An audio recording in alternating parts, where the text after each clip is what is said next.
Bismillahirrahmanirrahim. Assalamualaikum warahmatullahi wabarakatuh. Alhamdulillah. Allahumma ati nafsi taqwaha wa zakkiha anta khairu man zakkaha anta waliyuha wa maulaha. Amma ba'du. Alhamdulillah, ikhwatul iman, ikhwatu fid din, a'azakumullah wa uhibbukum fillah. Alhamdulillah, semua alhamdulillah. Salam rindu dan salam sayang kepada semua sahabat-sahabat yang saya kenali, di mana pun antum berada.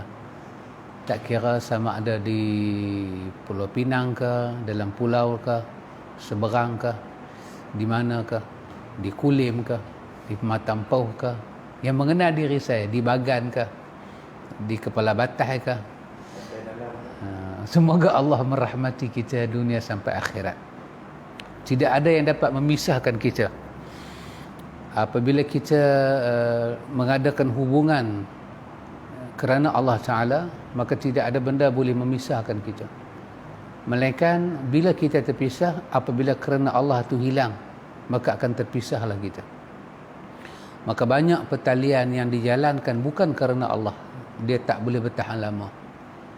Maka salah satu daripada kemanisan iman dalam hadis Anas bin Malik riwayat Bukhari dan Muslim, iaitu apabila seseorang itu menyayangi saudaranya, tidak ada lain sebab melainkan hanya kerana Allah. Allah campurkan dalam hati dia, iaitu halawatul iman.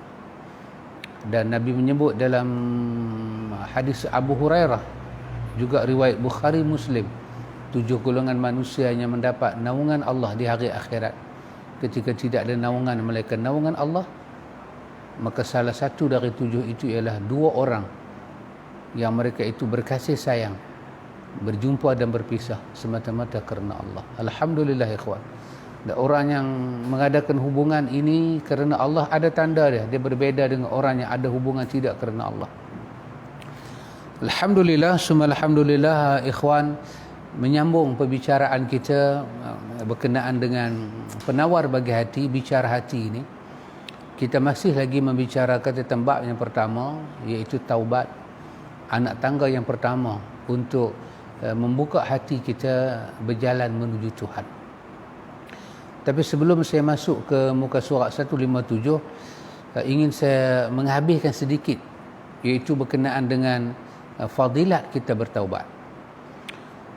Allah Subhanahu wa taala menyebut kepada kita dalam surah Hud ayat 52. Dalam surah Hud ayat 52 Allah sebut, Allah katakan, wa ya qaumi astaghfiru rabbakum thumma tubu ilaihi yursilis samaa'a 'alaikum midrara wa yazidkum quwwatan ila quwwatikum wa la tatawallaw mujrimin. Sadaqallahul azim. Maha benar Allah dengan kalamnya yang sangat suci. Allah kata Allah cerita balik perkataan yang diucap oleh Nabi Hud alaihi salam, Rasulullah kekasih Allah. Hud kekasih Allah. Hud kata, ya qaumi astaghfiru rabbakum. Hud kata, wahai kaum aku, wahai kaum kesayangan aku. Ini satu benda kita belajar ikhwan. Ya qaumi, ya itu memberi penghormatan kepada yang diseru, yang dipanggil dengan penuh kasih sayang. Wahai kaum kesayanganku. Walaupun dia punya bacaan, dia punya terjemahan wahai kaumku, tapi ya duduk di depan itu. Wahai kaum bermakna Hud memberi ta'zim, penghormatan, kemuliaan pada kaum dia. Ya qaumi, wahai kaum kesayangan aku. Maka menyayangi kaum, sayang kepada bangsa, maka tidak salah. Itu daripada ajaran agama ini. Membenci kaum sendiri, membenci bangsa sendiri, itu salah. Itu tak termasuk dalam asabiyah. Asabiyah ini ialah menolong kezaliman kaum. Kita tolong kezaliman dia kerana dia itu kaum kita. Dan kita biar dia buat naya pada orang, dan orang yang kena naya tak dapat pembelaan, kita bela juga dia walaupun dia salah kerana dia kaum kita, dia bangsa kita, dia adik-beradik kita. Bahasa utara kata dia kutom kita. Maka itu salah. Itu nama dia asabiyah. Antu'ina qaumaka ala zulmihim. Kamu tolong kaum-kaum kamu di atas kezaliman. Itu asabiyah. Itu yang dilarang oleh Al-Quran dan Sunnah. Tapi sayang pada kaum, itu daripada ajaran Quran dan Sunnah. Ya qaumi, Nabi Hud kata, wahai kaumku, istaghfiru rabbakum. Beristighfarlah kamu kepada Tuhan kamu, pencipta kamu.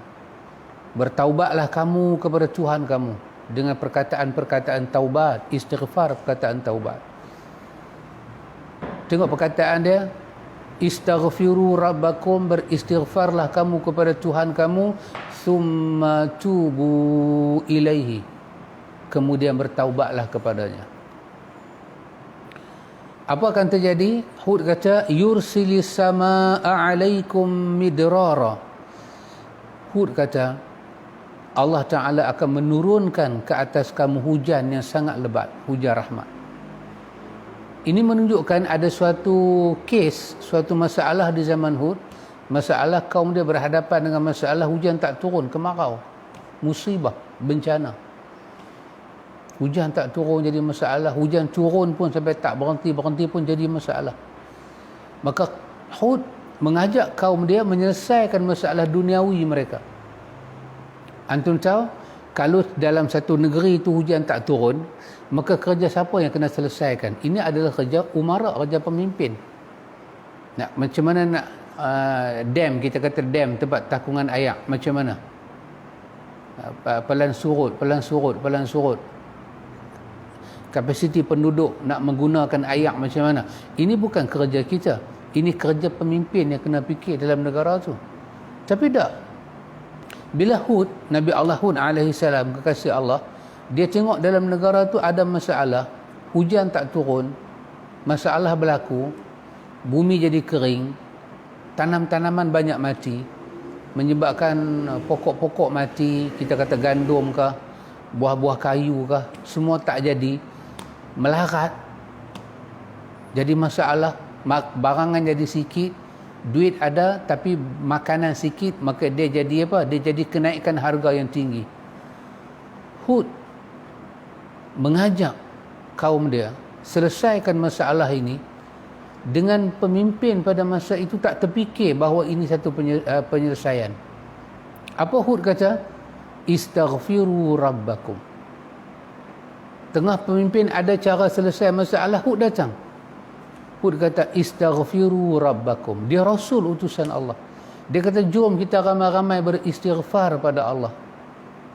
Summa tubu ilaihi. Kemudian kita susuli istighfar itu dengan taubat kepada Allah. Summa tubu ilaihi. Perkataan istaghfiru dan perkataan tubu menunjukkan Hud menyeru ke semua orang dalam kota itu. Seorang pun tak terkecuali. Istaghfiru, jomlah kamu semua beristighfar pada Allah. Summa tubu ilaihi, dan kesemua kita selepas itu minta ampun pada Allah, taubat pada Allah. Maka masalah kita selesai dengan istighfar dan taubat. Macam mana? Yursilis samaa'a alaikum midrara. Hujan akan turun dengan lebatnya. Siapa kata ikhwan? Hud alaihi salam. Ikhwan, perkataan ini, tengok perkataan ini sebelum daripada Hud, Nuh dah sebut. Kita baca ayat 10 sampai 12 surah Nuh. Nuh sebut benda yang sama. Istighfar, taubat, ayat hujan akan turun, hujan rahmat. Hujan itu sebagai perkara yang menyucikan diri manusia. Ya subhanallah. Nuh sebut sebelum Hud. Lepas tu Hud ulang sebut benda yang sama, ikhwan. Tak cukup setakat tu dengan istighfar, dengan taubat, nanti ayat hujan turun, anda tengok Hud sebut lagi sepatah. Dahsyat ini, ikhwan. Apa Hud kata? Wa yazidkum quwwatan ila quwwatikum. Allahu akbar. Hud kata apa? Bukan saja hujan lebat akan turun, tapi Nabi Hud kata wa yazidkum quwwatan ila quwwatikum. Allah akan tambahkan kekuatan kamu di atas kekuatan yang ada. Bila kita mengalami masalah dalam sebuah negara, dalam sebuah kehidupan, di samping masalah itu kita kena atasi, lagi satu kita akan menghadapi masalah kedua. Masalah apa? Diri kita pelan lemah. Dia automatik, ikhwan. Bila hujan tak turun zaman hari itu, sumber tanaman tak ada. Antum bayang kalau ada unta zaman hari itu, unta nak minum air kering. Unta nak makan tumbuh-tumbuhan yang tumbuh di padang-padang, kering, tak boleh makan. Apa akan jadi dengan unta? Unta tak cukup makan. Apa akan jadi? Isi dia akan kurang. Tinggal tulang je unta, sakit. Nak bawa barang dagangan tak boleh, muatan tak boleh. So, mula jadi masalah.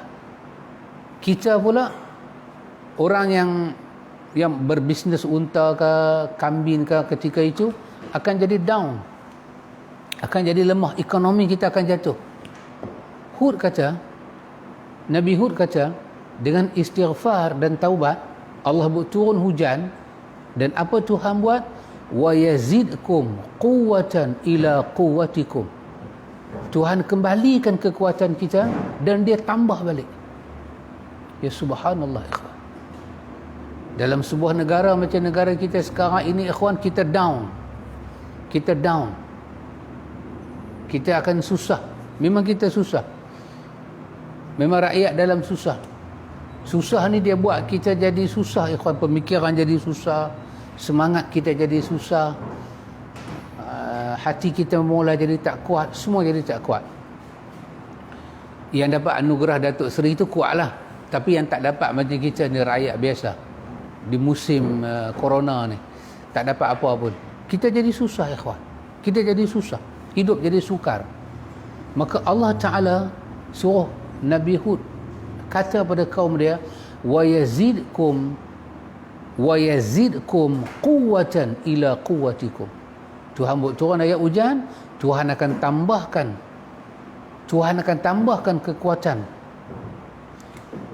kekuatan kamu yang ada, Tuhan akan bagi, Tuhan akan tambah lagi kekuatan kepada kekuatan kamu. Lepas tu ada tengok ucapan dia, wala tatawallau mujrimin, dan janganlah sekali-kali kamu berpaling daripada seruan ini. Seruan apa? Seruan istighfar dan taubat. Seruan istighfar dan taubat untuk memulih balik kehidupan kamu. Dan janganlah kamu berpaling daripada seruan ini. Kamu tinggal benda ini, kamu tinggal istighfar, kamu tinggal taubat, sedangkan kamu dalam kesusahan, mujrimin. Kamu jadi orang yang bukan kembali pada Allah, tapi kamu jadi orang yang berbuat dosa makin banyak. Jangan kata Hud. Ikhwan, daripada ayat ini, Hud 52, imam yang kita kasihi, Al-Hafiz Imam Ibn Kathir, dia kata, apa dia kata? Dia kata, Nabi Hud alaihi salam berdakwah dan kaum dia ada masalah. Ibn Kathir kata, Nabi Hud alaihi salam, dia minta pada kaum dia beristighfar dan kemudiannya mengajak kaum dia bertaubat pada Allah. Istighfar supaya dosa yang telah mereka lakukan Allah ampun, bertaubat kepada Allah bagi menghadapi masa depan. Ibn Kathir kata, istighfar menghadapi ketelajakan kita dalam hidup. Kenapa Allah hukum kita lah? Kerana tahun sudah kita dah terlajak dah. Maka dengan istighfar yang mana kita dah buat sebelum ni tersalah, yang Tuhan hukum kita sekarang, dengan istighfar sekarang Tuhan padam, maka hukuman Tuhan itu akan diangkat. Taubat Ibn Kathir kata, untuk menghadapi kehidupan yang akan datang. Rupanya istighfar dia menyuci hidup kita lah ni, dan dia pelindung hidup kita masa depan. Itu yang ada dalam perkataan istighfar dan taubat. Kalau hari ni kita istighfar, hari ni kita taubat, hidup kita 20 tahun akan datang Allah jaga. Hari ni kita taubat, hari ni kita istighfar, 20 tahun yang silam kita salah, Allah ampun. Allah angkat hukuman dia. Hujan turun balik, kekuatan datang balik. Yang kita baca dalam surah dalam surah Nuh hari itu. Allah bagi balik anak-anak, Allah bagi balik harta benda, tanam-tanaman, sungai-sungai. Allah bagi balik. Kenapa dia bagi balik? Sebab dia maafkan kita, dia pulihkan hidup kita balik. Lepas tu masa depan kita, taubat yang kita buat pada Allah itu, dia adalah untuk menghadapi masa depan. Ibnu Katsir kata, barang siapa memiliki dua sifat ni yang ada dalam surah Hud ini, iaitu sifat istighfar, mau taubat. Dalam biasa-biasa pun itu sifat dia, apatah lagi ketika dia ditimpa musibah, dia mau istiqamah dengan dua sifat ni. Anda dengar Ibnu Katsir kata apa? Ibnu Katsir kata, siapa yang ada dua sifat ini, istighfar dan taubat, Allah Subhanahu wa taala akan mudahkan rezeki untuk dia. Sebab daripada surah Hud, daripada surah Nuh sampai surah Hud, Allah duk janji benda yang sama. Rezeki. Allah pulihkan balik ekonomi kita, kehidupan kita, suasana kita. Kalau zaman kita, Quran sebut zaman dulu tentang kebun, tentang sungai. Kita ni apa sekarang ni kena mengena? Ikhwan, inilah tempat orang zaman moden hari ini beriadah. Hujung minggu, masa bercuti, orang pergi tengok pulau sana, pergi tengok ayak sana. Orang daripada selatan pergi ke Langkawi, orang cari Pulau Tioman, orang cari Redang. Ya, kenapa ikhwan? Kerana manusia nak rehat. Dengan istighfar dan taubat, Allah pulih balik suasana hidup kita ni. Allah pulih balik. Yang dulu kita tak boleh pergi, Allah pulih balik. Allah jamin rezeki kita. Yang kedua, Ibnu Katsir kata apa?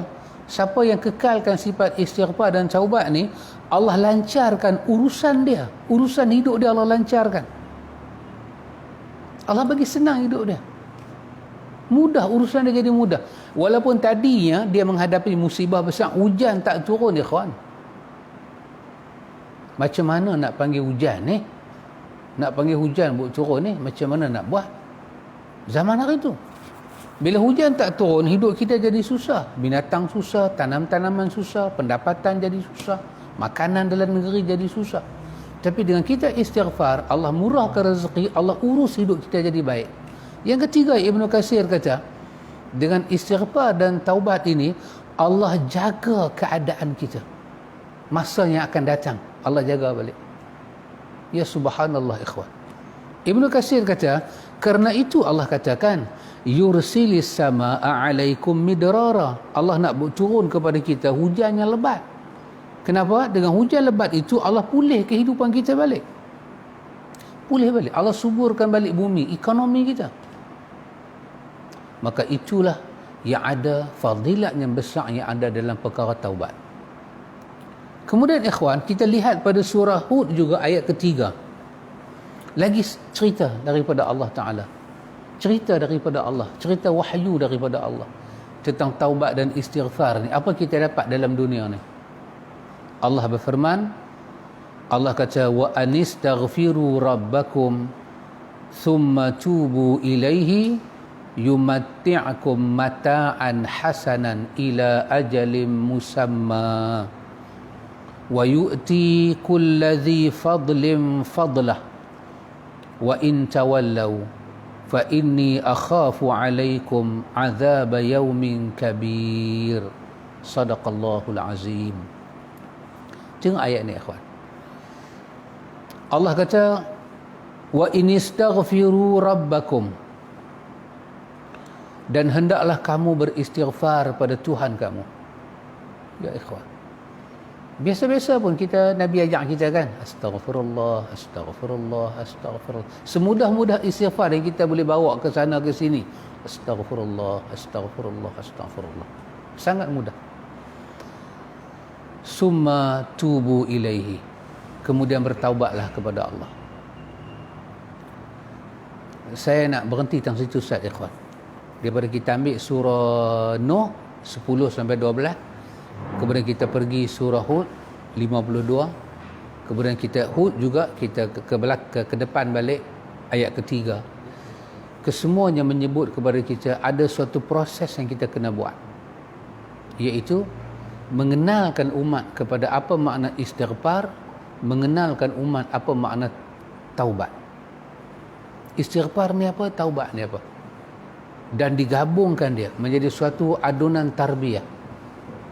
Mengajar umat mengenal istighfar, mengajar umat mengenal taubat, dan mengajar umat mengenal dengan mata hati dan fikiran bahawa apakah kena mengenal istighfar dan taubat dalam hidup umat, dalam hidup kita di dunia ni. Kerana kalau kita tak tahu benda ni ikhwan, kita akan rasa macam kita kena COVID-19 ni, apa hal nak istighfar, nak taubat dengan COVID-19 ni? Kalau jumpa vaksin, selesailah. Vaksin selesailah. Tak ikhwan. Tak selesai. Tak selesai. Dalam surah Nuh tadi, 10-12 kan, turun ayat hujan lebat. Dan bila ayat hujan lebat turun, Allah kembalikan anak-anak. Bagi kemakmuran pada anak-anak, pada harta, pada kebun-kebun, pada sungai. Datang surah Nuh tadi, apa lagi Tuhan sebut dalam surah Nuh tadi? Bila kita bertaubat, beristighfar pada Allah, Allah turun lagi ayat hujan. Allah tambah kekuatan kita. Ikhwan, taubat, istighfar dan taubat diadun untuk mencipta kemakmuran hidup. Dia sumber rezeki, sumber ekonomi, barakah. Hujan yang turun jadi barakah, tak jadi macam negeri lain. Hujan turun jadi masalah, musibah. Allah bagi harta benda dalam negeri itu dan dalam kehidupan barakah, tak merosakkan. Allah bagi apa lagi? Allah bagi harta yang barakah, tak merosakkan. Anak-anak, tak merosakkan kehidupan. Allah bagi kebun-kebun yang elok, Allah bagi balik sungai-sungai, semuanya tak tercemar, tak mendatangkan mudarat dunia dan akhirat kepada kita. Semua itu Tuhan kata dengan istighfar dan taubat. Masuk dalam surah Nuh ni, surah Hud ni ayat ketiga, Allah ulang lagi sekali. Allah kata wa anistaghfiru rabbakum summa tubu ilaihi. Dan kamu semua kena istighfar pada pencipta kamu dan kena bertaubat pada dia. Tengok, ni pula Tuhan kata lagu mana? Tuhan kata yumatti'akum mata'an hasanan. Allahu Akbar. Allah Ta'ala kata apa? Dengan kamu istighfar dan taubat ini, Allah Ta'ala akan beri kepada kamu, Allah akan beri nikmat kepada kamu, nikmat yang sangat baik. Yumatti'akum, Allah nikmatkan kamu mata'an hasanan, dengan kenikmatan yang sangat baik. Tuhan janji benda ni ikhwan. Kita dalam musibah bermakna bukan dalam nikmat. Nama dia niqamah. Nun, qaf, mim, ta marbutah. Niqamah. Itu bermakna musibah. Tak elok, tak bagus. Dia kacau emosi, dia kacau fikiran, dia kacau roh kita, kehidupan kita terganggu. Itu nama dia niqamah. Macam PKP ni. Dia niqamah, balak. Kerja susah nak pi. Dah lah satu kerja nak pi. Masalah dia tanya pada kita pun banyak sangat. Dia bagi masalah kita. Bukan semua, hanya beberapa tempat. Kita naik kereta ke naik motor, nak masuk ke wilayah tu, nak keluar. Kita kerana ada urusan, dia tanya kita daripada mana. Kita kata daripada hospital, bawa saudara saya balik. Dia kata, mana surat doktor? Kita kata, saya dah hantar dah dia, ni saya nak patah balik, duduk ada di sana. Dia kata, kalau saya suruh pergi patah balik, pergi ambil surat tu tunjuk ke saya, macam mana? Ini nama dia niqamah. Dah lah kita dalam musibah, dia yang jaga pos tu buat masalah kita pula. Buat masalah kita pula. Dia tak percaya kita cakap. Seolah-olah dia saya cakap betul, kita cakap bohong. Yang bohong ni kita, yang betul dia. Dia bagi masalah. Kita tunjuk surat. Dia kata semua orang boleh buat surat. Habis kita nak tunjuk apa ikhwan? Ya subhanallah. Ini nama dia niqamah, balak.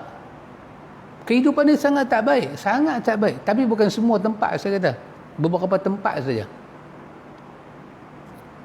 Kalau kita ke atas sikit, nak masuk ke dam antara kita nak ke belah atas sana, kita akan jumpalah suasana ni. Susah sangat dia bagi soalan-soalan pada kita tu, susah sangat. Sedangkan benda tu senang saja. Ini suasana kita tak suka. Allah kata tubu ilallah. Semualah bertaubat pada Allah semua. Ayat ni menyatakan wa anistaghfiru rabbakum, kamu semua kena beristighfar pada Allah, summa tubu ilaihi, dan kemudian kamu semua seorang tak kecuali dalam negeri tu, dalam negara tu. Kalau macam dalam Malaysia ni, siapa yang kena bertaubat daripada atas? Nombor satu kita ada agung, kita ada raja-raja Melayu, ada sultan-sultan, semua tu kena istighfar dan taubat. Turun kepada prime minister, hak kanan-kanan ni, minister-minister yang ada, timbalan-timbalan yang baru dapat datuk-datuk baru ni, semuanya kena istighfar. Turun ke bawah, parlimen-parlimen, turun ke bawah lagi, don-don, turun ke bawah lagi, pengulu-pengulu ke JKK ke apa, macam-macam duk ada, sampai ke kita orang bawah. Semuanya istighfar pada Allah. Televisyen istighfar, radio istighfar. Ajak umat. Corong-corong masjid istighfar. Ajak umat istighfar pada Allah. Istighfar. Sebagaimana kita menguatkuasakan SOP, begitu keras kita, begitu tegas kita, begitu bersungguh-sungguh kita kepada masyarakat kita, maka demikianlah bersungguh-sungguh kita mengajak masyarakat kita beristighfar dan bertaubat kepada Allah. Sungguh-sungguh. Tuhan kata apa? Yumatti'akum mata'an hasanan. Allah Ta'ala akan beri kepada kamu nikmat yang mata'an hasanan, nikmat yang sangat baik. Ini kalam Quran, ikhwan, yang kita kata alif lam mim, zalikal kitabu la raiba fihi hudal lil muttaqin. Tidak ada keraguan, tidak ada kebatilan di depan dia, di belakang dia, di mana saja tidak ada kebatilan dalam Quran. Diturunkan daripada sisi Allah Al-Aziz Al-Hakim. Tak cukup takat tu. Anda tengok Allah Ta'ala kata apa? Allah Ta'ala kata yumatti'akum mata'an hasanan ila ajalin musamma. Allah Ta'ala akan beri nikmat yang berterusan kepada kita, yang baik kepada kita, sampai kepada waktu yang ditentukan Allah. Allah kata wa yu'ti kulladzi fadlin fadlah. Allah Ta'ala kata Allah Ta'ala akan memberi kepada orang yang mempunyai kelebihan itu akan kelebihannya. Allah akan pulang balik siapa yang patut dapat kelebihan, Allah akan bagi balik. Istighfar dan taubat mampu mengangkat orang yang di bawah duduk pada tempat yang sepatutnya dia duduk. Allah Ta'ala kata wa yu'ti, Allah akan memberi kulli dzi fadlin, tiap-tiapnya mempunyai kelebihan, fadlah, akan kelebihannya itu. Allah kata wa in tawallau, tapi kalau kamu semua berpaling, kamu pandang,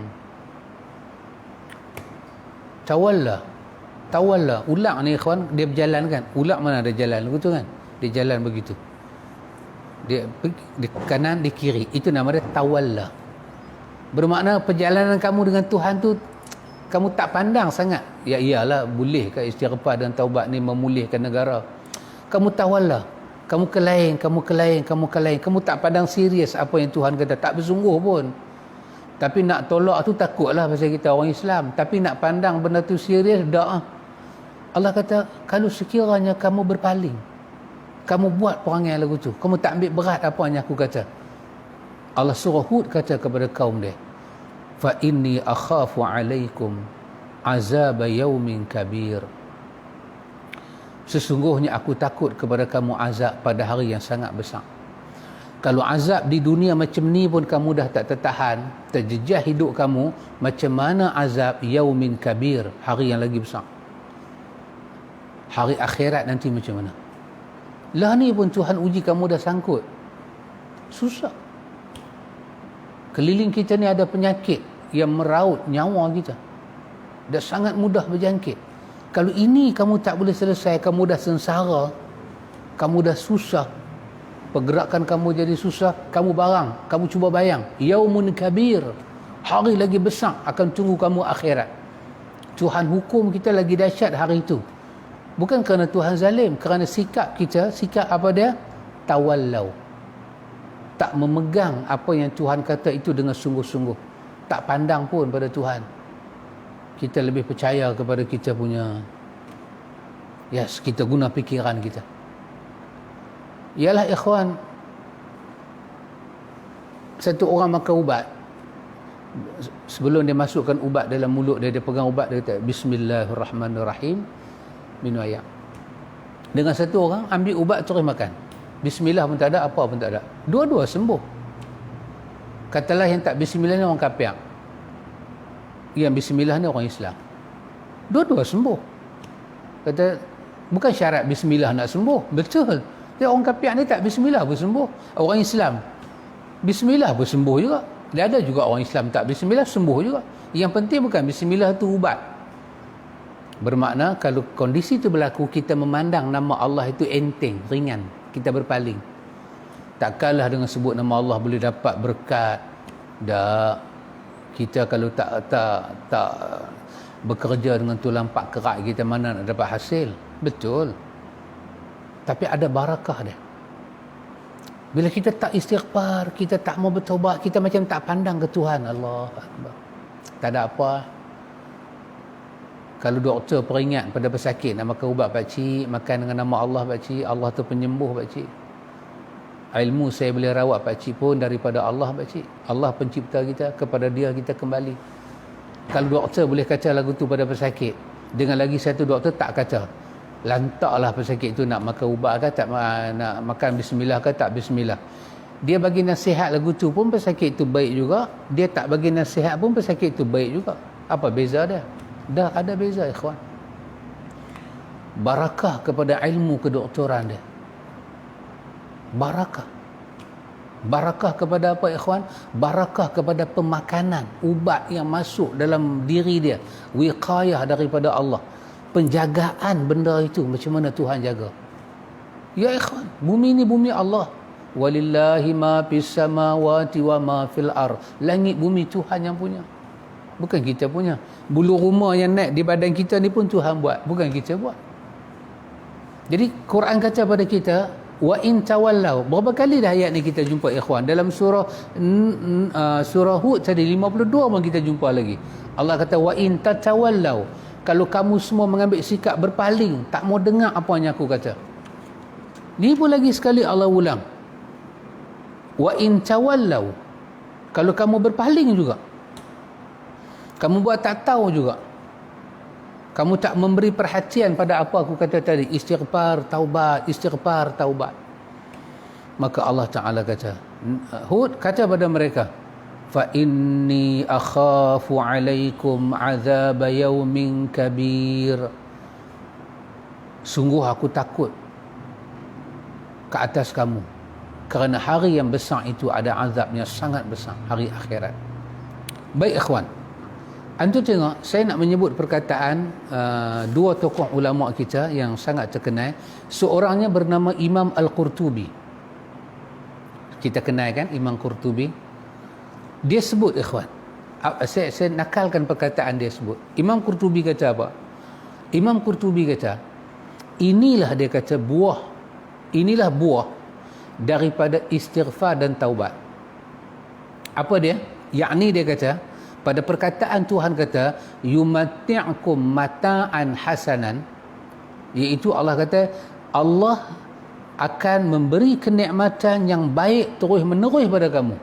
Lepas istighfar, lepas taubat, kalau masuk nikmat semuanya hasanan, semuanya baik, tak ada yang tak baik, tak ada yang tak baik. Tapi kalau kamu tak istighfar, kamu tak taubat, kalau turunlah nikmat tengah-tengah tu, nikmat tu takkan ada kebaikan apa untuk kamu. Tapi kalau kamu istighfar, kamu taubat, nikmat yang datang selepas itu kesemuanya baik. Allah memberikan kenikmatan pada kita dengan nikmat yang baik. Daripada nikmat itu Tuhan buat macam mana? Dia kata Tuhan buat dalam bentuk nikmat itu menjadi manfaat kepada kita, berupa dia kata, seperti dia kata kelapangan rezeki, kemurahan hidup, kemakmuran dalam hidup. Di antara Qurtubi kata nikmat yang Allah nak bagi baik pada kita apa itu? Rezeki kita melimpah, kemakmuran dalam hidup. Dan Imam Qurtubi kata kalau kita renung ayat ini, Allah Ta'ala bagi kepada kita warning. Siapa yang tidak mau istighfar dan siapa yang tidak mau bertaubat pada Allah, memandang enteng, maka Tuhan ada janji. Apa dia? Azab yang pedih. Dia akan tanggung lagi lepas itu. Dia akan tanggung lagi. Tuhan cabut barakah dari sana dari sini. Dia kena lagi. Lepas itu Allah katakan, la in syakartum la azidannakum. Kamu syukur aku tambah. Wa la in kafartum, kalau kamu kufur, inna azabi lasyadid. Azab aku keras. Dunia pun keras, akhirat pun keras. Kemudian saya ambil seorang lagi ulama yang terkenal bernama Imam Syanqiti. Imam Syanqiti, Muhammad Amin Syanqiti. Dia menulis kitab tafsir dia bernama Adwa'ul Bayan.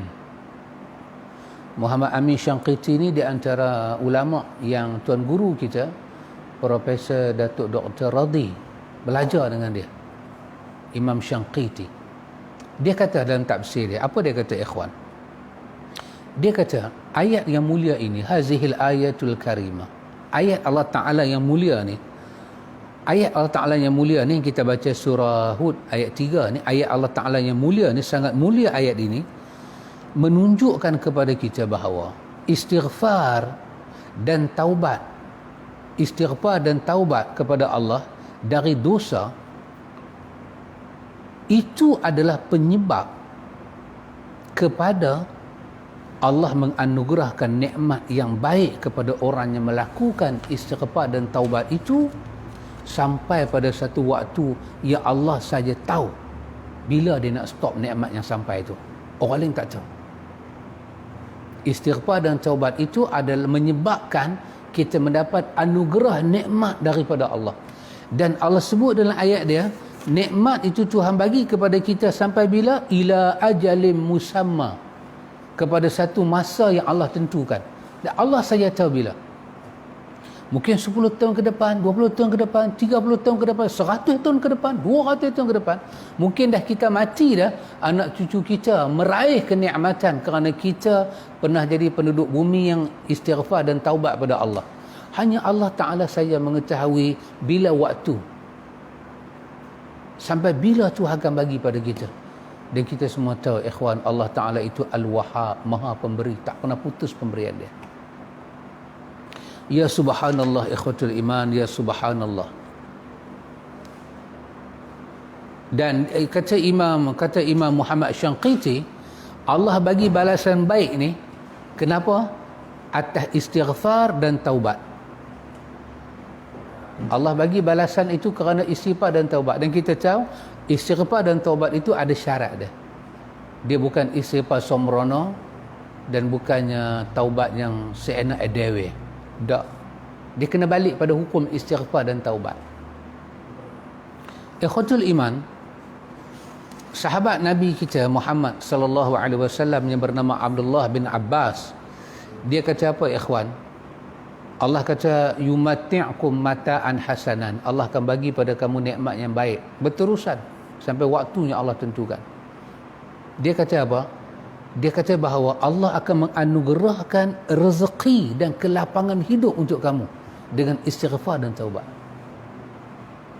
Ya subhanallah ikhwan. Istighfar ini dan taubat sesuai masa kita tak ada masalah pun sesuai, masa ada masalah lagi sesuai. Kita Muslim, kalau kita tak kembali kepada ajaran kerohanian macam ni yang bersumber daripada Quran dan Sunnah, ke mana kita nak pergi lagi ikhwan? Ke mana kita nak pergi lagi? Dan Nabi kita Muhammad sallallahu alaihi wasallam juga dalam riwayat Abdullah bin Abbas, dia menyebut satu riwayat yang menarik, dan Al-Hafiz Imam An-Nawawi juga meletakkan riwayat ni dalam kitab dia Riyadhus Salihin dalam bab istighfar, iaitu Nabi menyebut tentang man aktsara al-istighfara ja'alallahu lahu min kulli hammin faraja wa min kulli dhiqin makhraja wa razaqahu min haitsu la yahtasib. Ini diriwayatkan daripada Imam Ahmad, Abi Dawud, Ibnu Majah, Al-Hakim. Kemudian ulama ada sedikit penilaian kepada hadis ini. Sebahagian menyatakan dhaif, dan sebahagian menyatakan hasan. Tapi makna hadis ni baik. Kata Abdullah bin Abbas, man aktsara al-istighfara, barang siapa perbanyakkan istighfar. Perbanyak ni boleh juga dengan makna kita kata malazimal istighfar. Siapa melazimkan istighfar, dia biasa lidah dia istighfar, dia rasa suasana ni dia kena istighfar pada Allah, dia istighfar. Siapa yang membiasakan diri dia dengan istighfar, kita tahu habis korang Nabi beristighfar 70 kali, 100 kali, tak membebankan. Sehingga kan kerja kita dengan istighfar tak kacau pun kerja kita, ikhwan. Tak kacau pun. Nanti kita akan tengok dalam bab taubat bagaimana istighfar, itu kita masuk nanti. Tapi ini kita ke sini dulu. Siapa yang membiasakan diri dia dengan istighfar, ja'alallahu lahu min kulli hammin faraja. Allah Ta'ala akan jadikan setiap kebimbangan dia itu jalan keluar. Hammin, apalah, bimbang, risau, gelisah, sedih, ya. Faraja, ada jalan keluar. Farij, Tuhan keluarkan dia dengan apa? Istighfar. Lepas tu, wa min kulli dhiqin makhraja, daripada setiap kesempitan itu, makhraja, Tuhan lepaskan dia, Tuhan keluarkan dia daripada dhiq, kesempitan. Tadi daripada kerisauan, risau melibatkan hati, dhiq melibatkan fizikal. Wa razaqahu min haitsu la yahtasib, dan dengan istighfar itu Allah bagi rezeki pada dia daripada sumber yang dia tidak sangka-sangka. Allahu Akbar, ikhwan. Maka saya kata, ikhwan, sejujurnya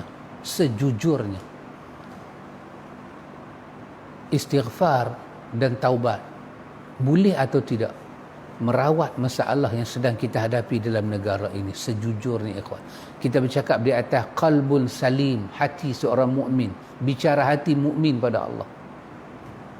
Kecuali kalau kita buang hati kita beriman pada Allah, susahlah nak cakap. Tapi kita ni masih ada iman, ikhwan, walaupun ganja kena, syabu kena, rokok tak tinggal, iman tu ada lagi, ikhwan, ada lagi.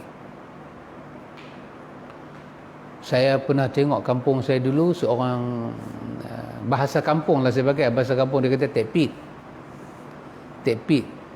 Saya tak terjemah lah, saya pakai bahasa kampung. Dia dengar azan, masa tu dia jenis cucuk lah. Dia ikat kejap, bagi orang naik, dia cucuk. Kita pergi klinik, doktor duk cucuk 3-4 kali, lebam tangan, dia cucuk sekali je, ikhwan. Saya tengok dia sure tau, sure satu macamnya sure. Dia dengar orang bang, dia jawab. Itu best. Dia jawab walaupun dia sure lagu tu. Masa tu orang bang, Allahu Akbar, mata tu angkat tak angkat sama banyak, dia tahu, dia jawab Allahu Akbar, dia jawab sekali dia lewat, lepas tu dia habis lah. Tapi dia tahu, maknanya dia ada iman, masih ada iman. Kita percayalah kepada Allah, yakinlah kepada Allah. 6 rukun iman. Bila Jibril tanya pada Nabi, apa dia rukun iman? Nabi habaq satu persatu. Nabi letaknya mula sekali, antu'minu billah, beriman sungguh kamu kepada Allah. Ya ikhwan, sekarang yang kata benda ni, istighfar, taubat, jalan penyelesaian. Macam mana kita nak menggarapkan, nak menjanakan hal ini dalam tempoh kita dalam perkara ini, ikhwan? Macam mana nak buat? Saya fikir, ikhwan, tidaklah sejauh itu saya berbincang, kerana dalam negara ini kita banyak cerdik pandai yang boleh menyusun, yang boleh membentangkan. Tapi sampai hari ini, ikhwan, kenapa bijak pandai kita dalam orang-orang beragama, orang-orang yang menguruskan negara ini, langsung tak cenderung hati ke sini? Macam mana nak menguruskan? Macam mana kita nak buat supaya dalam tempoh macam ni, sebahagian orang saja pergi semayang, sebahagian tak pergi semayang, tapi kesemuanya mendapat manfaat. Semuanya tahu makna istighfar, semuanya tahu makna taubat. Tuntutan pada istighfar, tuntutan pada taubat. Siapa yang kena buat? Siapa yang kena perah otak? Kena usaha. Kita serah semua kepada KKM. Kita pergi kepada KKM, kita tengok di manakah agenda istighfar kepada pesakit-pesakit. Pesakit COVID, yang positif COVID. Rawatan kerohanian apa diberikan pada mereka? Kepada keluarga yang kena kuarantin, rawatan kerohanian apa yang diberi pada mereka? Rakyat jelata yang tak kena tapi takut dengan penyakit ini, rawatan kerohanian apa diberikan pada mereka? Apa yang kita buat, ikhwan? Bermakna, ikhwan, bab yang kita baca ini kita masih tak lepas, ikhwan. Tak lepas. Kita tak dapat merasakan hasil daripada kita beristighfar kepada Allah. Sekian lama kita beristighfar. Kurang-kurang saya dan kita semua kaum muslimin bagi salam belah kanan, bagi salam belah kiri, sembahyang fardu ke sembahyang sunat, kurang-kurang 3 kali kita akan sebut Astaghfirullahalazim. Itu yang pendek. Yang panjang Astaghfirullahalazim, Astaghfirullahalazim. Ya, 3 kali kita sebut. Itu untuk sembahyang fardu, kita kali dengan 15. Itu sembahyang sunat lagi, ba'diyah, qabliyah lagi, 3 kali lagi sebut. Sampai hari ini puluh tahun, bila kita dalam susah, istighfar itu tidak menjelma membantu kita.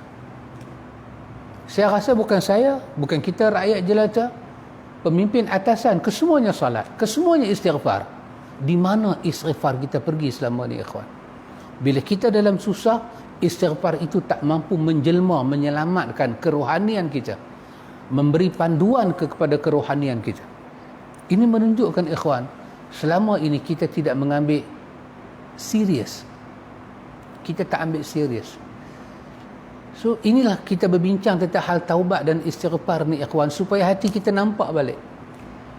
Kalau dalam suasana macam ni kita masih berhibur, kemana arah kita? Kita dengan Tuhan tu, ya, semua kita tahu bahawa Allah Ta'ala itu qadir, Allah Ta'ala itu azim, dia hanya pegang semua. Tapi cukupkah kalau satu ustaz dia tahu benda ni, dia hanya duduk di rumah dia dengan anak bini dia, dia saja beristighfar dengan anak bini dia, jiran sebelah dia pun tak tahu, kawan-kawan pun tak tahu, murid-murid dia yang ramai pun dia tak ajak. Ya subhanallah. Dan antum bayang kadang-kadang dalam suasana macam ni, kita ambil lah tokoh-tokoh yang ada pengikut ramai-ramai. Bila datang COVID, dia pun tutup kitab, habis murid-murid dia pun tak dapat manfaat apa dah. Bila pula nak tunggu buka kitab, nak tunggu balik asal? Bila, ikhwan? Kedudukan hati kita tak pernah sama, ikhwan. Maka tajuk yang kita baca ini, ikhwan, adalah tajuk yang Nabi kita Muhammad sallallahu alaihi wasallam memberikan kepada kita, ikhwan, rangsangan. Nabi kita Muhammad sallallahu alaihi wasallam memberikan kepada kita panduan kerohanian macam mana kita nak merawat. Jadi istighfar dan taubat ini, ikhwan, sesuai untuk orang sihat, sesuai untuk orang sakit, sesuai untuk orang dalam masalah, sesuai untuk orang tidak ada masalah, sesuai kepada orang yang sedang diuji dengan musibah, sesuai dengan orang yang mendapat nikmat. Dia balance. Dia bagi balance hidup kita balik. Dengan istighfar, dengan taubat, kita naik tidak terlampau tinggi sangat sampai lupa diri, dan kita jatuh ke bawah tidak sampai ke bawah sangat sampai kita hina diri. Dia letak kita pada tempat yang stabil. Kita kalau duduk di atas sangat sampai orang nampak atas kita ada, kita akan susah. Kalau kita turun sampai ke bawah sampai orang tak sedar kata kita ada, itu pun akan menyusahkan kita. Kita sepatutnya duduk di tempat yang patut kita duduk, tidak di atas, tidak di bawah, tapi kita ada.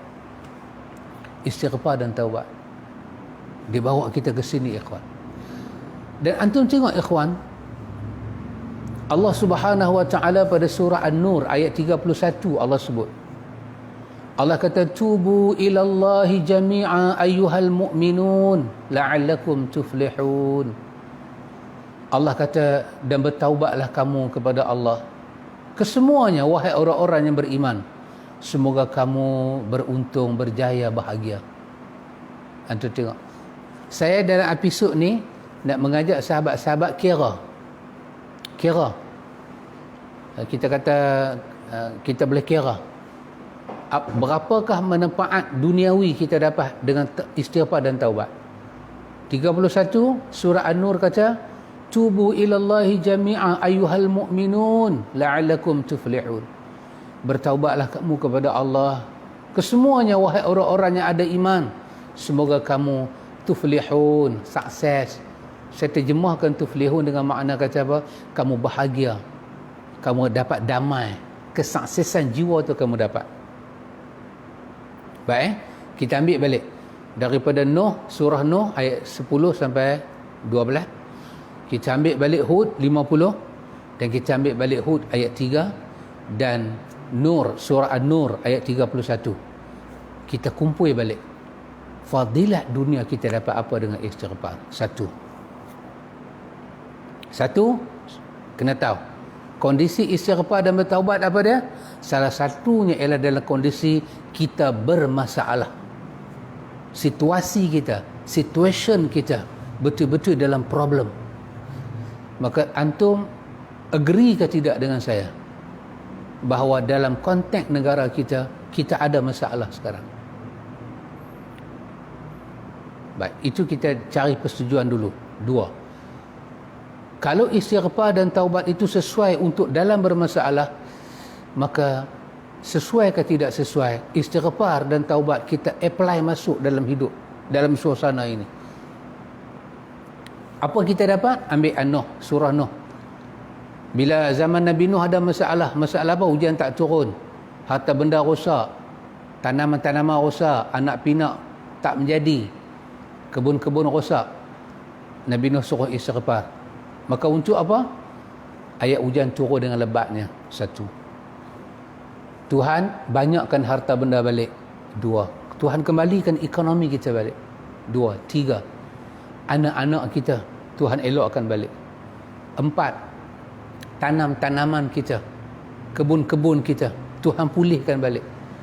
5, sungai-sungai kita, tempat kita beriadah tu Tuhan elokkan balik. 5, itu dalam surah Nuh. Kita masuk kepada surah Hud. Dalam surah Hud yang kita baca pada ayat yang ke-52 itu, Allah Ta'ala guna lagi satu. Allah sebut berapa dalam surah Hud? Allah kata istighfar, taubat. Allah ulang balik, ayat hujan akan turun dengan lebat. Tadi 5. Ni kira 6, tapi kita tak kira lah 6 pasal sebutan dia sama kan. Allah ulang balik, ayat hujan akan turun. Penyebutan ayat hujan akan turun, ikhwan, untuk zaman silam sangat-sangat dahsyat, ikhwan. Kerana bumi Arab mengharapkan air. Dia bukan macam kita keliling dengan laut. Lepas tu dalam tanah kita tanam apa jadi, dia pada, ikhwan. Turun rahmat daripada langit, turun ke bawah. Lepas tu Tuhan kata apa dia? Kita ambil 5 kan. Kita ambil yang ke-6. Apa dia? Allah kata, aku tambah kekuatan kamu kepada kekuatan yang ada. Tuhan pulihkan balik kekuatan kita. Kekuatan jiwa, kekuatan fizikal, kekuatan ekonomi, kekuatan pemikiran, kekuatan keduniaan kita. Allah kembalikan balik. 6. Kan? Kemudian kita pergi kepada surah Hud tadi, ayat 3. Dah 6 dah fadilat dah kita dapat. Dalam surah Hud Allah tambah lagi satu. Allah kata apa? Dengan istighfar dan taubat, aku bagi kepada kamu nikmat yang sangat baik.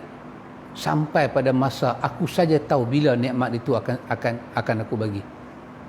6, 7. Nikmat Tuhan pulangkan balik pada kita. 8. Allah kata, Allah akan bagi tiap-tiap yang mempunyai kelebihan akan kelebihannya balik. Berapa banyak company-company yang merosot dengan ujian ini? Berapa banyak peniaga-peniaga yang merosot? Mereka itu aset orang yang ada benda, kita kata orang berada. Dengan istighfar dan taubat, Allah kembalikan balik. Ikhwan, berapa kita kira? 7. Dalam 7 kelebihan ni, ikhwan, ada satu benda Allah ulang sampai 2 kali. Apa dia? Ayat hujan. Lain semua Tuhan sebut sekali-sekali je. Kalau kita campur jadi 8 kan, tapi kita ambil 7. Tentang ayat hujan tu Allah ulang 2 kali. Kerana dalam surah Al-Anbiya Allah kata, di mana ada ayat, di situ ada kehidupan. Di mana ada ayam, di situ ada kehidupan. Ya subhanallah ikhwan. Kalau Allah dengan musibah yang berlaku itu Allah sekat ayam, bermakna Allah memang benar-benar nak memusnahkan negeri itu. Tengoklah negeri-negeri yang bila Allah start nak musnahkan dia, Allah stop ayam. Kemudian bala akan turun. Kerana tak ada ayam, musibah akan turun. Penyakit akan naik, bukan-bukan ikhwan. Apa-apa penyakit kita tak kenal pun jadi kenal. Jadi kalau kita hitung balik ikhwan, ayat hujan Tuhan bagi ayat hujan rahmat pada kita, harta benda Tuhan pulihkan balik ekonomi kita, anak pinak kita elok balik, Allah bagi kepada kita kebun-kebun yang elok balik, tanam-tanaman kita, bisnes-bisnes kita, Allah jaga keindahan alam kita balik. Kemudian Allah Ta'ala kata apa? Dia akan tambah kekuatan kita di atas kekuatan yang ada, dan dia akan bagi setiap orang yang mempunyai kelebihan itu akan kelebihannya. 7 kelebihan itu Tuhan nak bagi dalam dunia kalau kita selesaikan masalah kita dengan istighfar dan taubat. Apa masalah kita ikhwan? Masalah peribadi sekalipun. Ada hal dalam rumah tangga, istighfar taubat. Istighfar taubat. Tak ada duit, istighfar taubat. Istighfar taubat. Kita menega merosot, istighfar taubat pada Allah. Istighfar. Istighfar itu kunci. Bahkan hadis yang kita baca terakhir tadi, apa yang ada dalam hadis itu, siapa yang melazimkan diri dia dengan istighfar, Allah Ta'ala akan angkat susah hati dia, gelisah dia. Allah akan keluarkan dia daripada masalah kesempitan hidup, dan Allah bagi pada dia rezeki daripada sumber yang tak sangka-sangka. Kemudian kita gabung balik daripada Al-Hafiz Imam Ibn Kathir, Imam Qurtubi dan Muhammad Amin Syanqiti, apa mereka sebut? Istighfar adalah penyelesaian dalam hidup. Istighfar adalah jaminan untuk Allah repair balik hidup kita.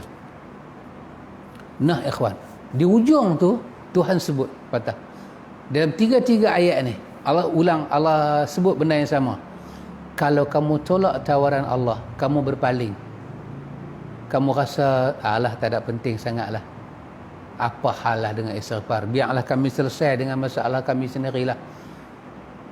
Kalau kamu tak pandang benda ni penting dan enteng, kamu tak buat perubahan, Allah kata ingat, azab yang menanti kamu lebih berat daripada apa yang sedang kamu tanggung, sama ada dunia maupun akhirat. So soalan timbul, di mana nak start benda ni? Saya boleh start dengan diri saya, keluarga saya. Yang lain, masyarakatnya lain, siapa nak ajak? Berapa banyak manusia dalam negara kita ni, siapa nak ajak? Siapa nak ajak? Ya, dalam sebuah negeri siapa nak ajak? Siapa nak start? Macam kita kata kita Muslim, dalam negeri kita, dalam konteks negeri kita, state kita Muslim, siapa nak start? Dalam negeri kita ada gubernur, dalam negeri kita ada esko agama, dalam negeri kita ada majlis agama, kita ada jabatan agama, kita ada jabatan mufti, di bawahnya ada AJK fatwa. Dalam sebuah negeri, siapa nak start benda ni? Orang macam saya nak start. Dalam sebuah negara, di atasnya ada agung, di bawahnya ada raja-raja Melayu, di bawahnya lagi ada mufti, ada menteri agama, di bawahnya lagi. Siapa nak start benda ni ikhwan? Siapa nak start? Kita beli vaksin berjuta-juta ringgit daripada luar nak rawat rakyat, tapi kita tak rawat jiwa rakyat. Maka akan timbul apa ikhwan? Kita berjaya mengatasi masalah fizik manusia, kita tak akan berjaya merawat masalah jiwa manusia. Ya, bila jiwa manusia bermasalah, dia akan timbul banyak masalah. Dan kita jangan kita terlepas pandang ikhwan, apa dia? Suasana ini manusia terpecah kepada banyak jenis. Jenis hati dia yang bergantung dengan masjid, menangis dia tak pergi masjid, tengok masjid menangis, dengar azan menangis, dengar sallu fi buyutikum menangis dia. Tapi jangan lupa lagi satu golongan ikhwan. Golongan mana? Yang memang daripada awal dah dia tak main masjid. Dan dalam suasana undang-undang dibuat, dia tak boleh pula main ke masjid. dan tak dirawat pula jiwa mereka. Andai kata pulih, apa akan jadi dengan kita, ikhwan? Kita seolah-olah bila pulih masalah ni, benda nombor satu akan ada dalam fikiran kita, macam mana nak celebrate kejayaan ini. Ya ikhwan, maafkan saya, bila dikatakan kita kembali kepada PKPP, orang kita start pergi bercuti lah, ikhwan. Subhanallah, dahsyat. Kenapa, ikhwan? Kerana macam mana nak celebrate, macam mana kita nak meraihkan. Ya ikhwan, itu yang terjadi. Kenapa benda itu terjadi? Maka orang atas yang menjadi pemimpin, leader kepada negara ni kena fikir, selama ni kita rawat apa kepada rakyat kita? Jiwa mereka kita rawat, hati mereka kita rawat, agama mereka? Tak. Kita tak rawat benda tu, kita rawat benda lain. Berapa banyak orang keluar daripada hospital, dia keluar dengan apa? Orang masuk ke hospital, masuk dengan apa? Ya ikhwan, saya nak kata sepatah pada antum, ikhwan. Antum tahu kelebihan orang di hospital ni? Apa kelebihan dia dalam hadis? Dalam hadis kursi. Ada dalam hadis 40 pun ada. Allah tanya satu orang tu, Allah kata, aku sakit. Kamu tak main tengok aku kah? Aku sakit. Kawan tu kata, ya Allah, kau Rabbul Alamin, macam mana kau boleh sakit? Macam mana aku nak ziarah kau? Allah kata, aku sakit. Mari tu aku sakit. Aku tak nampak pun hang ziarah aku. Dia kata, Tuhan, macam mana aku nak ziarah hang? Hang Rabbul Alamin, hang mana boleh sakit? Allah kata kat dia, tidakkah saudara hang sakit? Apabila hang ziarah dia, hang dapati aku ada di situ. Itu kelebihan kita ziarah orang sakit. Kita mendapati Allah ada di situ. Rahmat dia jangan kira lah, tentu ada. Jadi antum bayang, orang yang kerja hospital ni, doktor ke, nurse ke, dia pun merawat orang sakit, dia pun seolah-olah ada dengan Tuhan. Fadilat dia besar, ikhwan.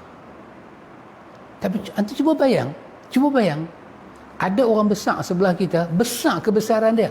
Selama dia duduk sebelah kita dan kita pun tahu dia orang besar, kita tak sebut nama dia seminit pun, agak-agak kita orang macam mana? Saya pernah pergi ceramah dulu. Dia listkan nama. Itu masa permulaan tu saya kena sebut nama orang ni. Nama dia adalah. Ada yang tak ada wakil. Tapi nama dia itu dia nak disebut. Cuba bayang kalau saya tak sebut, dia nilai saya macam mana? Apa pandangan dia kat saya? Aku duk ada di situ, hang tak boleh sebut nama aku. Silat-silat tu dia boleh kata apa? Hang menceramah pun aku yang bayar, hang boleh tak sebut nama aku? Di hospital banyak orang sakit, orang Islam sakit. Allah kata, tidakkah kamu sedang merawat aku? Aku sakit, kamu tak tengok aku? Kalau kamu ziarah orang sakit, kamu dapati aku di situ. Ini orang ziarah orang sakit, bukan urus orang sakit. Dia ziarah je orang sakit. Allah kata, macam dia ziarah Allah. Cuba bayang orang yang jaga orang sakit, bagaimana fadilat dia. Maka saya katakan, salahkah penyebutan saya ini? Sebutlah nama Allah banyak-banyak di hospital. Letih, ya letih, ikhwan. Tapi sebut nama Allah, syafakallah, la ba'sa tahurun insya-Allah. Mula kita rasa susah. Tapi kalau kita memang dah biasa sebut nama Allah, ikhwan, apa yang susah? Kita paparkan di kata-kata hospital, syafakallah, la ba'sa tahurun, Allah Maha Penyembuh, ya Hafiz, ya Qadir, ya Alim. 99 nama Allah ada. Kita ajak pesakit kita membaca nama Allah. Kita tengok pada tempat-tempat rawatan COVID, pesakit-pesakit Muslim lah khususnya, masa mereka dibuang dengan apa, ikhwan? Susah kan? Kita rawat mereka. Rawat dengan ini yang kita baca ini. Khazanah kerohanian yang memang ada dalam agama kita. Kita perlu ambil dan bawa benda itu, beri kepada umat. Maka Allah akan merahmati kita, ikhwan, dunia dan akhirat. Dan ikhwan, kalau yang ni kita boleh lakukan, ikhwan, antum tahu, ikhwan, Apa Nabi sebut kepada kita, ikhwan? Dalam hadis Anas bin Malik, hadis riwayat Muslim, kalau ini kita boleh lakukan, kita kembali istighfar, kembali taubat pada Allah. Kenapa Allah bagi fadilat sebesar itu pada kita? Kerana Anas bin Malik cerita, kata, orang yang bertaubat pada Allah Ta'ala ini syiddatil afrah, tersangat gembira, lebih daripada satu orang yang hilang kenderaan dia di tengah safar. Dia naik unta dengan bekalan makanan semua, dia duduk di pokok rehat, tiba-tiba unta dia hilang dengan bekalan makanan. Dia jaga-jaga hilang, dia punya susah hati, dia punya takut, nangis dia. Yalah, saharah ikhwan, nak pergi tahu mana? Dalam letih mencari itu, dia pun rehat sat, terlelap, buka-buka mata, unta dan barang dia tu mai seketui satu pun tak hilang. Dia punya seronok punya ikhwan, seronok amat-amat sampai dia tersilap cakap. Apa dia kata? Dia kata, Allahumma antar abdi wa ana rabbuk. Pasal apa dia kata lagu tu? Akhta'a min syiddatil farah. Terlampau seronok dia sampai dia terkata, Tuhan, kaulah hamba aku, akulah Tuhan kau. Dia bukan nak kufur, terseronok lebih. Anas bin Malik kata, Nabi kata kat kami, Nabi kata apa dia? Bahawa Allah Ta'ala itu asyaddu farahan bitaubatin abdihi hina yatubu ilaihi. Allah Ta'ala tersangat seronok. Bila Tuhan seronok sangat? Hina yatubu ilaihi, ketika hamba itu bertaubat pada dia. Masa itu Tuhan cukup seronok. Masa kita kata astaghfirullah, masa mulut kita kata, Ya Allah, tolonglah saya, Ya Allah, sembuhkan saya, Ya Allah, pelihara saya, Ya Allah, jaga saya, Ya Allah, pulihkan saya, Ya Allah, bagi kesabaran pada saya, Ya Allah, tolong saudara-saudara saya kembali padamu, Ya Allah, saya sebut namamu. Masa kita sebut tu, hina yatubu ilaihi, time tu, itulah time yang paling Allah seronok, sampai Allah tak mau peduli kesalahan kita banyak mana, kesemua yang Tuhan nak ampun, dan dia nak pulih balik kehidupan kita. Ikhwan, kalau ini tidak merangsangkan kita dalam proses pemulihan kerohanian kita, apakah lagi yang boleh merangsangkan kita? Ikhwan, kepada Allah lah kita bergantung urusan kita, meminta Allah bantu kita. Sekurang-kurang peganglah tasbih astaghfirullah, astaghfirullah, astaghfirullah. Pohon ampun pada Allah, berdoa banyak pada Allah. Dan start kena ada contoh, ikhwan. Para pemimpin dan para ulama kena menjadi contoh kepada rakyat, kerana dua golongan ini adalah leader kepada sebuah negara yang sebesar ini. InsyaAllah ikhwan, selepas ini kita akan masuk bab itu. Kita akan tengok bab taubat. Bahagian kedua ni saya akan berbincang pula. Sebelum saya masuk bab taubat itu, saya nak bincang perkara yang kedua, iaitu hubungan taubat dengan jiwa kita. Bila kita bertaubat, apa jadi pada jiwa kita sebenarnya, dan Tuhan nak buat apa pada kita? Apa yang berlaku pada jiwa kita? Lepas tu baru kita tengok macam mana kita nak start jalan bertaubat pada Allah. InsyaAllah ikhwan, semoga Allah bagi pada kita kesihatan, Allah bagi pada kita masa, Allah bagi kepada kita istiqamah. InsyaAllah sepanjang musim PKP ini kita cuba akan terus mengembara, meneroka, bermusafir dalam bicara hati. Semoga kita kenal hati kita, kita jumpa hati kita. InsyaAllah ikhwan, wa ila liqa, hayakumullah, barakallahu fikum. Assalamualaikum warahmatullahi wabarakatuh. Subhanakallahumma wa bihamdika, asyhadu an la ilaha illa anta, astaghfiruka